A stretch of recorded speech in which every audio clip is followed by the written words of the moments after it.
C'est par un accueil chaleureux que le ministre russe des Affaires étrangères, Sergueï Lavrov, a été reçu le mardi 10 mai 2022 en Algérie par le président Ramzan Tebboune. Loin d'être une visite de courtoisie, cette présence russe en territoire algérien intervient au moment où, dans sa quête de sources d'énergie alternatives en raison du conflit russo-ukrainien, l'Europe se tourne également vers l'Algérie en quête de sources énergétiques. Dans l'optique de renforcer leur coopération après un échange tenu entre les deux hommes politiques, le ministre Sergueï Lavrov n'a pas manqué de confirmer leur intérêt pour la préparation des nouveaux documents stratégiques avec l'Algérie qui marquera le passage de la coopération à un niveau supérieur. Il a par ailleurs précisé que de nombreuses entreprises russes sont intéressées par la mise en œuvre d'un projet commun avec des partenaires algériens dans divers domaines, notamment l'énergie, les ressources minérales, l'exploitation et les produits pharmaceutiques.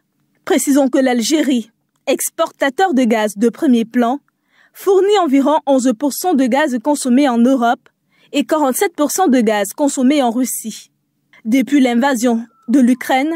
plusieurs pays cherchant à réduire leur dépendance des livraisons russes se sont tournés vers l'Algérie, principal allié de Moscou, dans sa stratégie de coopération avec les États africains, mais qui ne dispose que d'une capacité très minime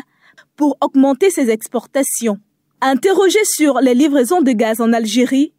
Moscou a déclaré que les échanges commerciaux entre les deux pays avaient atteint 3 milliards de dollars l'année dernière, ce, malgré la pandémie de coronavirus. Rappelons que cette visite intervient alors que les deux pays marquent le 60e anniversaire de l'établissement de leurs relations diplomatiques.